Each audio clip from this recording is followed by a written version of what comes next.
4 মাস ধরে বেতন বঞ্চনার অভিযোগ এবং স্বাস্থ্যকেন্দ্রে তালা ঝুলিয়ে আশা কর্মীদের বিক্ষোভ। করবুকের শিলাছড়ি ঘোড়াকাপ্পা এলাকায় জানা গেছে 25 জন আশা কর্মী 4 মাস ধরে বেতন পাচ্ছে না। আর সেই নিয়ে আজ মঙ্গলবার 10:20 নাগাদ গোড়াকাপ্পা প্রাইমারি হেলথ সেন্টারে আশা কর্মীরা হসপিটাল বন্ধ রাখে।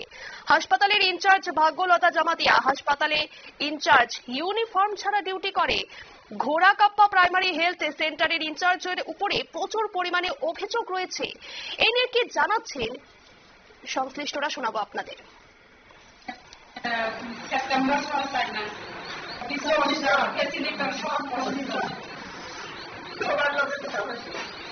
আপনারা কিতা বলছেন?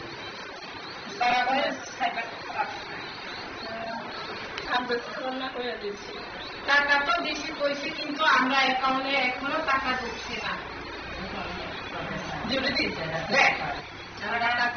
টাকা চাই আজকের ভিতরে, যাতে টাকা ঢুকে অ্যাকাউন্টে। আজকে যদি আমরা 12টা পর্যন্ত অপেক্ষা করবো, যদি টাকা না ঢুকে মনে করে সারা রাত সারাদিন আমরা এখানে বান্না খেয়ে বইয়া থাকবো। যতক্ষণ টাকা না দেয়, মানে যতক্ষণ টাকা না ঢুকে ততক্ষণ আমরা এখানে বইয়া থাকবো। তাছাড়া আমরা জল পর্যন্ত এখনো সকাল থেকে আসে জল পর্যন্ত খাইছি না, 12টাতে খাই এখনো না পেটে। আপনারা শুনলেন তাদের অভিযোগ। তারা যেমনটা অভিযোগ জানালেন যে একে তো তারা বেতন পাচ্ছেন না এবং সেই সাথে হাসপাতালের যে ইনচার্জ তিনি আশাকর্মীদের সাথে খারাপ ব্যবহার করছেন। এই নিয়ে কিন্তু নানান অভিযোগ তারা তুলছে। তবে এই নিয়ে শিলাছড়ি থানার পুলিশ সেখানে ঘটনাস্থলে ছুটে যায় এবং এরপর কি হয় সেটাই কিন্তু এখন দেখার বিষয়।